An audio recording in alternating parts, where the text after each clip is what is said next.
we would like to wrap up what we have seen so far and enter to the extent possible also in some discussion of the most important issues we have seen. In the first place, I would like to thank you all very much for your very rich and interesting contributions.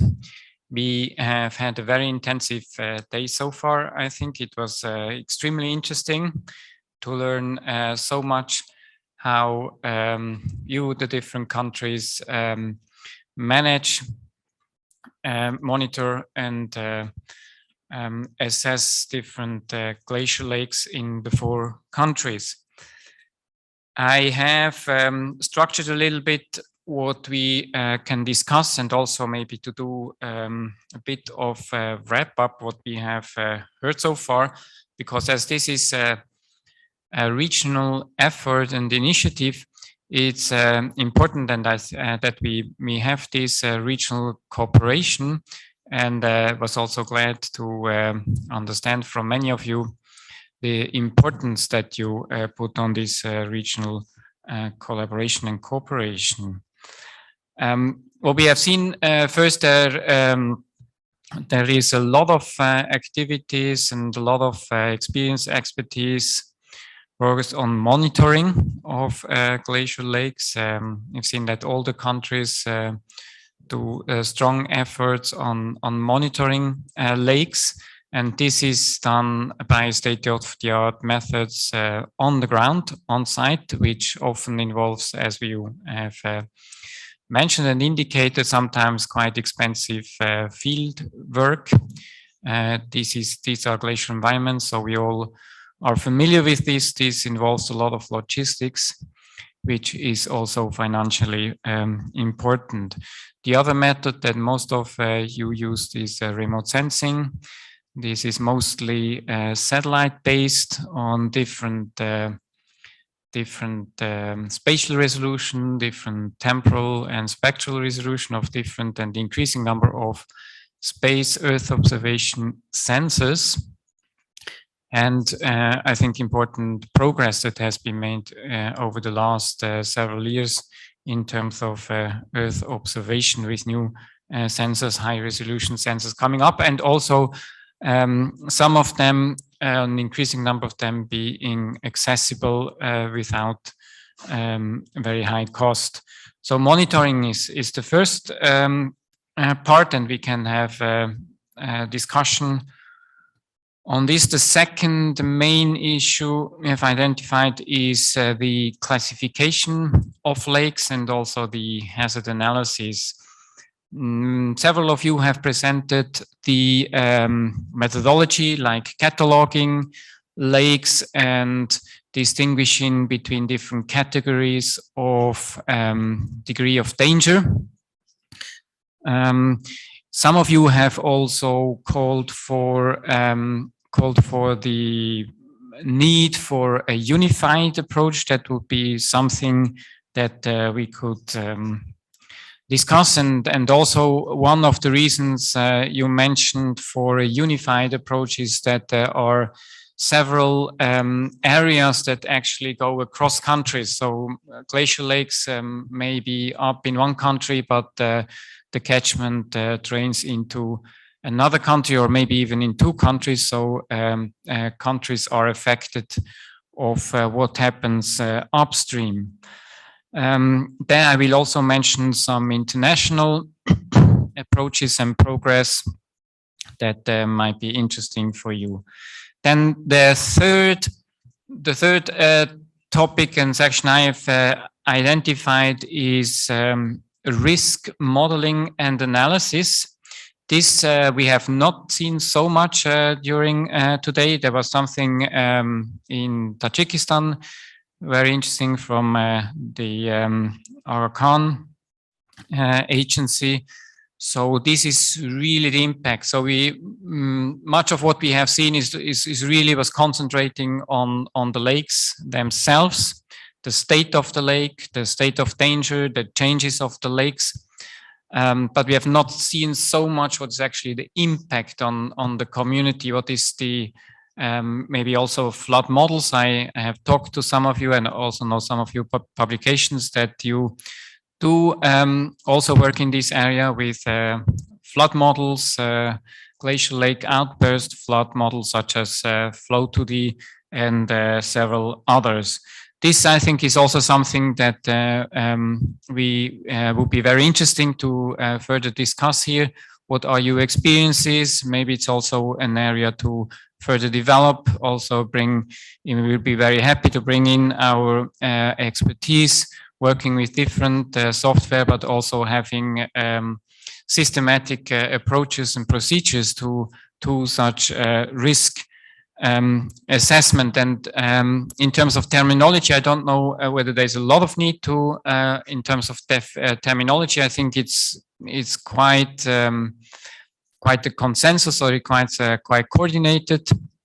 And I think much of you also referred to the Soviet or the methods and approaches developed during the Soviet time, and which also in the Russian territory is applied, for instance, with different levels of danger.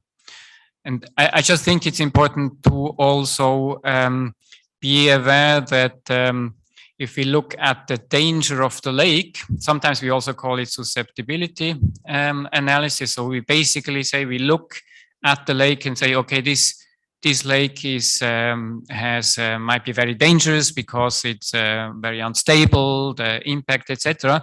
However, for hazard assessment, we can also look from the downstream communities, and we can say, for instance, this is my house, and I want to know what's the probability that I be affected by a glacial lake outburst flood.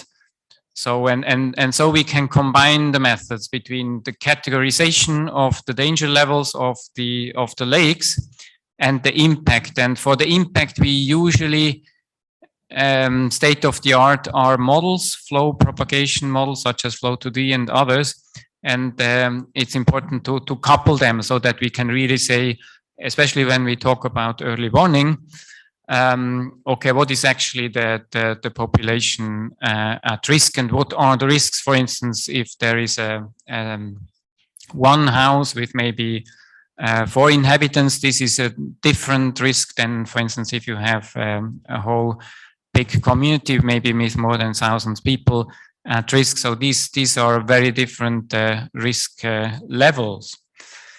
And then the fourth topic I was identifying is early warning. It was very interesting to see from the different countries what approaches you have on early warning, and it was also very impressive to see that there's many agencies involved, and there are procedures in several countries. There are clearly defined procedures from monitoring to detecting and warning of the agencies involved, and eventually the population that may result in evacuation, as we have seen in a number of cases.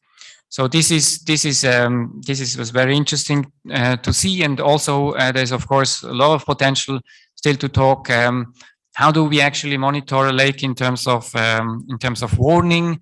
What are the critical parameters? For instance, lake level, freeboard height, stability of the dam, and many other parameters. How can we monitor those parameters that are critical? How can we transmit those? That's also something I would be very interested to further learn from you, because these are very extreme remote environments, and communication is not trivial. I don't know whether you communicate through radio or whether you have mobile network coverage, and especially also I would be very interested to learn, or the whole team would be very interested to learn how stable this is. It's very important that you have redundancy in the system. You can, it's dangerous, it's risky to have just one system in place, because it's always a probability that one system can fail. So I would be very interested how we work with this redundancy, making early warning systems robust. and thus also operational. Personally, I have worked in and I've developed, designed, and implemented several early warning systems. For instance, for landslides, for mud flow, but also for glacial lake outburst floods. In my experience, is one of the most challenging things to achieve an operational early warning system. And to be honest, there are very, very few glacial lake outburst early warning systems that are operational around the world. There have been many efforts, and I would say the biggest share of the efforts was not successful. Maybe they were implemented after a few months or years. The monitoring could not be maintained because maybe lack of financing, or maybe there was a change in institutions, or it was no longer accepted by the populations. There are different reasons, but there are very, very few operational and successful early warning systems. So I think this is a very high bar and very, very challenging. So it will be, I think, a very big challenge, a very big endeavor with you working on such early warning systems, and do this in a collaborative way across the 4 countries. I think is something absolutely extraordinary internationally, also for a global level, which we also, of course, need to bring to attention of international policy. So this was the 4th one. And then the 5th aspect I was also identifying, and I think this is also very important for this project, is training and education. Several of you mentioned that there is a need to train more people, more young people on the subject. Some of you mentioned that you don't have, that these issues are not in university curricula, or maybe not enough as you would like, and so you need to train them once on the job. And maybe there are also other issues, that maybe methods, models, modeling that the technique that might be they might deserve further strengthening capacities and training. And my colleague Simon Allen will also talk in just in the next session of the coffee break. We'll also talk about the topic of training and education, which is definitely very important. And we also have quite a bit of experience in this topic, and it will be really interesting and also be very good to be able to include the academic centers, the universities, and if possible also the student. That would be really something we think is of great importance to train the next generation. Very good. So maybe permitting time, we have to look a little bit upon, but I think we do have time for discussion. So does anybody want to make first a general statement? Otherwise, then we can maybe go through the different topics I identify, and we see how far we get. But at this time, maybe also some of you have some points of general reflection you have taken out of this very intensive day so far. So please let us know.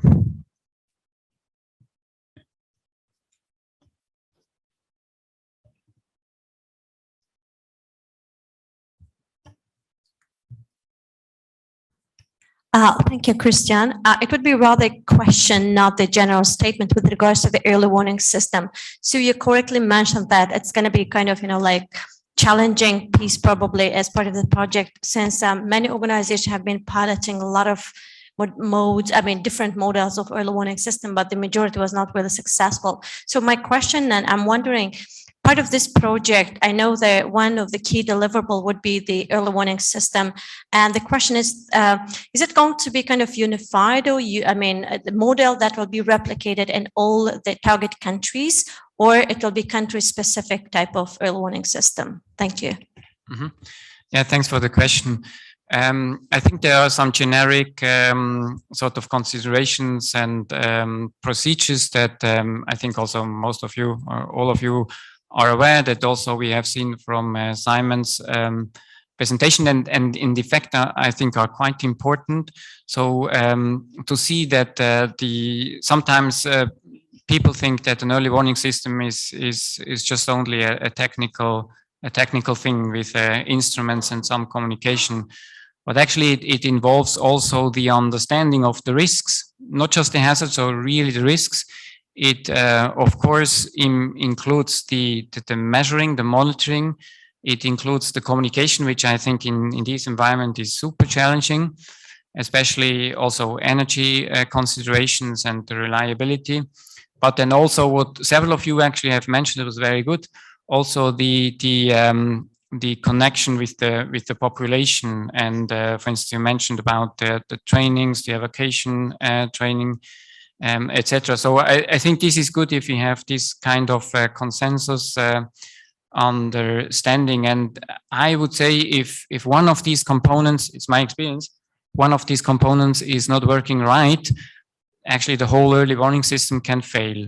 And so this is, I mean, for instance, you can have a super technical, even communication system on place, but if population do not know what they should do, I mean, then you still have the casualties. So you can say, okay, this is not a successful early warning system. So all these components need to play together, and I think we always have to take this as a reference. But nevertheless, then I have a bit the impression that also we need to look really at the specific conditions in the different countries and even in the different regions of the country. So what is the physical environmental context, and what is also the social context, economic context, maybe also the infrastructure. So this is very important. I would say within the unified or consensus structure, we probably have also tailored systems, and also in some countries that I mean there's such great systems already in place, and in others there is maybe more need for further development. That's but this is something that we also are learning from you, and this was a very important day to learn it. And I think we need to, I mean, we have time. Fortunately, this is a 5-year project. And of course, we want to make good progress, but this is really something that we need to develop together. You had a question? Okay, one question. Okay, after you. One question to you. I'm the representative of the National Academy of Science, and for me, interesting realization of fifth components of your project about the skills, knowledge. Yes, it's fifth. What you're planning to do? What you plan on what content? The realization of your component 5. Mm-hmm. I think Simon will have an extra presentation on this, but just very briefly, I mean, it will be important on the level certainly of professionals that are on job to further strengthen the capacities. It will be important on the level of universities, so the sort of the younger generation, and we also think this could, for instance, be achieved by summer schools or winter school. Both of them could work, but I will also really then refer to Simon that after the coffee break we will have more on this specific topic. Some extra. So you planning to do some how we say develop the model for universities? You mean the curriculum? For glaciology, distance learning model. No distance. For example, models for syllabus or something but direct for universities. So basically, like course modules, so that you have some disciplines of like glaciology or some natural disaster management or something else. Yeah, I think this is a very interesting Not idea. only the summer school, or no only some remote educated, only some direct for each country participants. Yeah, no, I think it's actually very good that you mentioned this. Thank you for the point. I think this is definitely within what we are thinking about. But this, I would also say, we need to talk a little bit more about what are really what are the needs and what are the gaps in this field. But this is certainly what we have under consideration. Yes. Simon, do you want to say, or maybe just after coffee break? Okay, so we will come back to this after the coffee break. Yep. Thank you, Christian. I just wanted to give my impression on the flood early warning system in general. I think we should attempt to have a system that is multi-level early warning system and also multi-purpose early warning system. I mean, hearing these morning presentations, there are so many glacial lakes, and there are equally, more number of critical glacial lakes. So what I was thinking was, in addition to lake-specific early warning system, I think we also rather focus on sub-catchment level early warning system, where one early warning system will take care of several of the glacial lakes, and based on the feasibility, of course. And then when I say multi-purpose, you also highlighted that the sustainability of very capital-intensive instrumentation is sometimes not very long. There are good examples across the Himalaya as well. So what I would suggest is, if you can devise or think of designing a multi-purpose early warning system, whereby it functions as an early warning system during this kind of event, but in normal event, if that can provide some sort of access and emergency communications to the far-flung districts, the villages where communication is always a problem. If we can provision internet services, if we can use that for like telemedicine, tele-education, I think there is incentive for the communities to come in and give their input in terms of upkeep of the system. The third one is, I think, what you really need to focus is, and also you highlighted the capacity building, the importance of capacity building at the national level. So what I would suggest is, we should also build in developing the local champions. And we should not be reliant on external support. I think we also need to invest a lot on the capacity building and create a local champions within the region, within the country, if possible, even within the local area, so that they can really look into the upkeep of the system if there is any malfunctionings. Thank you. Thanks very much. Very good points. Yeah, I'm just on the first one about multi-purpose early warning system. This was it's exactly also what we have discussed. And as you say, there are so many glacial lakes, some of them more hazardous than others. But for instance, what we have also seen from Kazakhstan, southeast of the dam you have showed us, southeast of Almaty. This dam is also sort of protecting from multiple catchments or tributaries and catchments. And I think with an early warning system, we really need a smart design, because we need to say, okay, at what stage of the river, for instance, or is the warning system really just at the lake? Is this the most efficient one and the most effective one? Or is it better to have something along the river? This also depends very much, for instance, on the distance of the lakes. Is it really feasible at the lake? Or is it better to go a little bit more downstream? Because then you might be able to include five glacier lakes rather than just one. These sort of things, I think, need to be tailored to the different areas. But I think it's very important that we have smart systems. And that, as you say, very precisely, that if possible, we have multi-purpose system, because ideally you also want, for instance, in the territories, you've seen there's sometimes also mud flows or debris flows non-related to glacial like outburst flows. And I think it's what really would be what would be the worst thing, that you have a mud flow at the site where you have an early warning system only for glacial lakes. I mean, the people, the communities, I think they don't care whether the mud flow is originating from precipitation or a glacial lake flow. I mean, what's mattering to them is whether they affected or not. So I think it's really important to have such smart, and I think, yeah, very good to have multi-purpose early warning system. Thank you for this point. Yeah.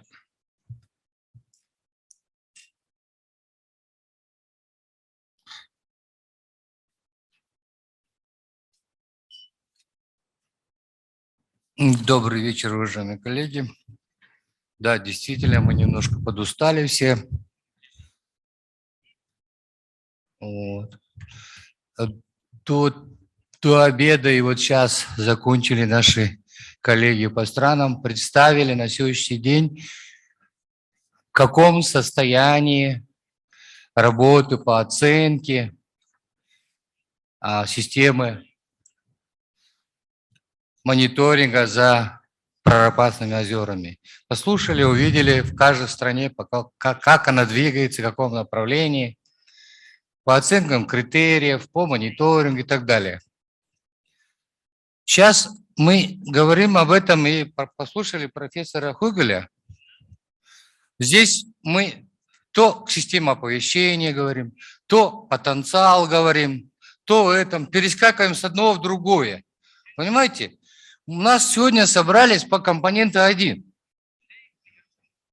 По компоненту 1, да? Компонент 1 называется, уважаемые коллеги, насколько я понимаю, мониторинг, оценка опасности ледниковых пропастных озер. Так? И мы сегодня выложили, в какой стране, в каком состоянии. Так? Так. Теперь наши ключевые партнеры в лице Цюрихского университета должны сейчас нам сказать, правильно ли идем или неправильно идем.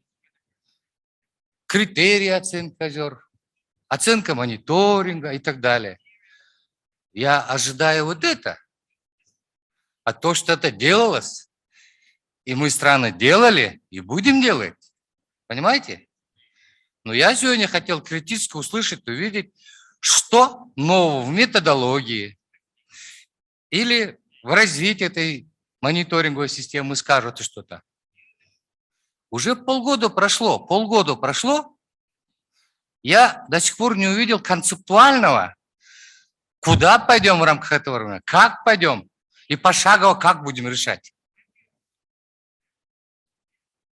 Сегодня я знаю, Узбекистан тоже ожидает в рамках этого проекта что-то, таджики тоже ожидают. Кыргызы мы тоже объединились, посмотрели, оценили друг друга, взвесили и сказали, вот эту часть они могут, эту часть они могут, третью часть это могут. Все мы оценили. Мы знаем, куда мы идем.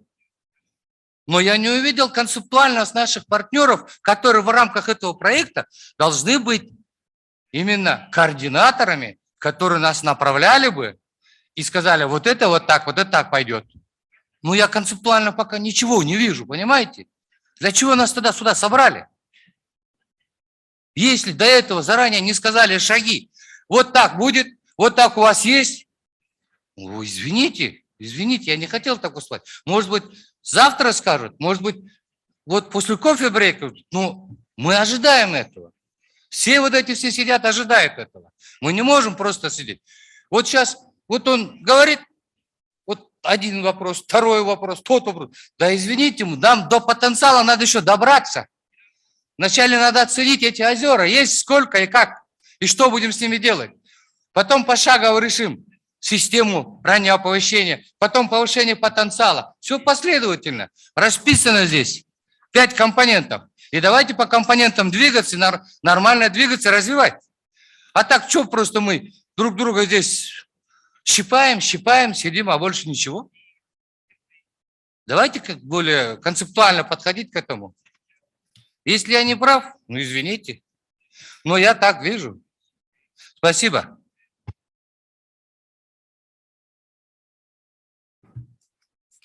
Thank you very much for your statement. I'm not quite sure what makes you so unhappy at this early level of the project. I think we have time, and this is the first time we come together physically. And if I remember correctly, you have also mentioned how important it is to come together physically, and that it is not enough to meet online. So I think your expectations are maybe a little high, and I think also not quite justified. To be honest, I would not feel in the right position now to judge all this great work you have done just with one day of listening to you. I think this would not be fair, and we are not the ones that would do that. So we need a lot of time to work together in this project, and I think we should not raise unrealistic expectations at this level. But we will have time. Unfortunately, we will also visit on Saturday, traveling to Bishkek, so where we have more time also to look, to talk to you and exchange. So we are also not the people that sort of come here and tell what you have done or judge what you have done. I think this is really, we see it much more like a collaborative effort that we use together to achieve really these objectives. Now, in terms of structure, I think it's important that this first workshop was designed to look especially at lake monitoring and hazard level. But I think it's very important. I mean, we don't have the opportunity to meet physically every week, as we are based most of the time in Switzerland and not in Central Asia. So I think it's very important that we also maintain this sort of bigger picture where we're heading for. And again, I'm not going to judge or say you whether you do the things right or not. I think we are really not in a position. What I can say, I think all what we have heard is really impressive, extremely interesting. These are long-term. I mean, what you do here, this is based on decades of research and expertise, and I can just say from our team that we are very much impressed all what you achieved there. We know what it means to work in such environments, in high mountain environments, in the cryosphere. This is very hard physical work to go to the glaciers, to the glacier lake, to all these monitoring. And I mean, you have literally hundreds, if not thousands, lakes. This is a very, very big challenge. And I think I can only really just congratulate to all of you what you have achieved so far. I think at also international, really high level. There is. I mentioned this in the morning when I was a student. We had the sort of the mitigation measures in terms of debris flow and glacial lake outburst flow, and I was very much impressed. We had these examples from Kazakhstan with the big dams, and I was always very much impressed by what has been done also during Soviet time, of course. So I think we definitely or you together, we are on the right track. We should not fall in the trap to now have too high expectations, which I think are absolutely not realistic at this very early stage of the project. It's a process. I think we need to see this project as a process of moving together. It's really a collaborative effort, and therefore it's also very important that we have some patience. I can understand maybe in your case, I don't know whether you have your expectations were different. It's important that you voice your expectations. I'm also be happy to sit together with you to maybe see where were the issues. And I also encourage all of you, if you have anything that issues that are at your heart, that are maybe you are unhappy with whatever has been set up, then just approach us. We have a lot of experience also with this kind of cooperation, and I'm currently, I think all of us, we are very, very happy to collaborate with you.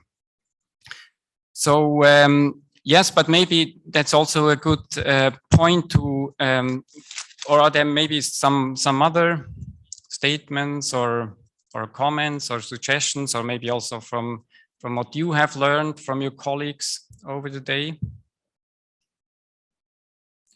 If that is not the case, I would just like to, in the remaining time, which is not so much, some 10 minutes before we have the break, but just a few words on the first two issues. We have heard about monitoring and the classification of hazards. And I would like also to take the opportunity to show you, and we can have through email communication, we have also can distribute this. There is relatively recent, from the International Commission of glacier and permafrost hazards in mountains. This is an international commission under the International Association of Cryospheric Sciences and the International Permafrost Association. So experts around the world have been put together, and in big efforts, they have elaborated what is called the assessment of glacier and permafrost hazards in mountain region technical guidance document. This is a generic, but I think useful document that is based on a consensus of international experts from all the regions, including also expertise here from Central Asia. So this is available recently in English. We have taken a few copies, and just very recently, with the support of the World Bank, we have also versions in Russia. And this we have also this is not yet in a booklet form, but it is we have it in digital copies, which we can distribute also through the emails. And basically what it does, it looks at two kinds of what I mentioned initially about hazard assessment. It looks at more the susceptibility. So how likely is a glacial lake to fail? How dangerous is it? But also the downstream part. How likely is a community to be affected? And maybe also interesting for you is there is these catalogs of criteria, and we heard that's not only for glacial lakes, it's also, for instance, for ice and rock avalanches and other phenomena, which, however, are very important for us in our environments, because a rock or ice avalanche may impact a glacial lake and produce an outburst. So we need to have this integrative perspective. We have talked quite a bit, or several of you have mentioned the importance of these different criteria. I have heard sometimes that there is a relatively similar approaches on the way and applied. It would be interesting for us to learn a little bit more about this. Some of quite a bit of the literature is in Russia. We would be very grateful if you could provide us a bit more background and publications on the way, on the approach you classify the different lakes. And we are also very happy to share with you these international guidelines. Second point, also important, part of the project, we would also like, and there's so much important expertise in Central Asia from the different countries. And I think they could be strengthened also to bring this to the international audience. So we would also encourage you to become members of this international commission, so that you can also, on the one hand, bring up your expertise into this commission to share it with international colleagues from the Himalayas, from Europe, from South America, from Canada and US, and where we have high mountains. On the other hand, you can also profit from all these other international experts and share. So go not only on the regional Central Asian national effort, but also go really international. I think this is something that we would also like to encourage. And again, it would be, I mean, in bilateral discussions, we certainly have first tomorrow morning. Will be good to learn more about this, really how per country or also per institution. Sometimes in a country, as we have heard, this was also very important here, that we have different institutions working on the case, and sometimes they use maybe similar, sometimes maybe slightly different methodologies. So this is very important also for us to understand for us how you do the assessment, the categorization, etc. And then we can also work together to see where there is improvement for further strengthening. So this would be very important. And maybe one point also in this regard, our experience, we have developed also criteria from already many years back, criteria to categorize lakes. We have applied them in many parts of the world, on small scale, on very large scale.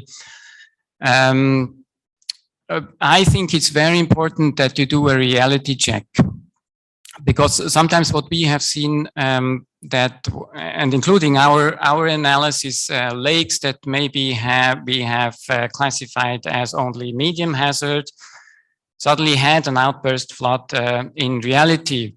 So really this reality check, what is the classification and the categorization we do, is it really also happening in the reality? Because sometimes this can be somewhat dangerous. If we have classification system, we have the sort of the topmost hazardous lakes, and those that maybe are not high important, but maybe we have forgotten a criteria, or we have forgotten a process, and then we might have glacier lake outburst floods from the low level danger lakes. That has happened in the past as well, and I think it's important to, I think, irrespective of the methodology you apply, and from what I can have seen, you were not able in the limited time to go in every detail of the approach, but I think there's mostly a solid methodology. I think it's important to make this reality check, and I hope that tomorrow we have still more time to go in detail, and then of course also in further bilateral exchange we have. Are there any other maybe comments specifically for in terms of monitoring or in terms of the approach categorization? Yes, please. Yeah, thank you very much. You have done a very good point of having one methodology and one approach. We were part of COP26 jointly with the government of Tajikistan. And we've seen in this event also a lot of approach from Central Asian countries, which are doing an amazing job, but the approach is a little bit similar, but a lot of differences there. So if within this project we can have a kind of one document which can be an approach for Central Asian countries towards glacial lakes, outbursts, flood modeling, so that we can correlate our results together. At the end of the day, there are some hazards which are impacting from one country to the another, and that would be one deliverable which would make a lot of impact, I think.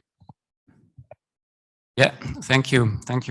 And maybe in this regard, what I would be interested also, is it for you useful to have, I mean, I think you were referring to flood modeling to have, okay, yeah. Now for the categorization of the lakes danger, some of you mentioned that maybe there is a unified approach, and we also have the international guidelines. We have several maybe similar approaches.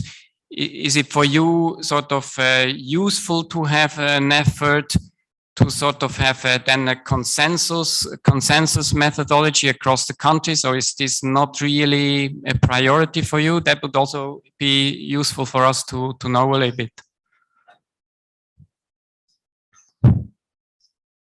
So do you think it's important to have a more unified approach, or do you think it's better, it's preferable that each country or maybe each institution has its targeted specific approach? That would be quite important for us, so that we can see, okay, we invest efforts into a unified approach, or rather people and institutions would like to maybe individually look at what can be done. So if you have some feedback, also we can also tomorrow, that I think that would be very useful to know, because this is a bit of a strategic decision, right? But it is very good to see that you can see in terms of flood modeling. I agree. This is certainly something. It's a good point. I noted down, so that's we'll do that. Yeah.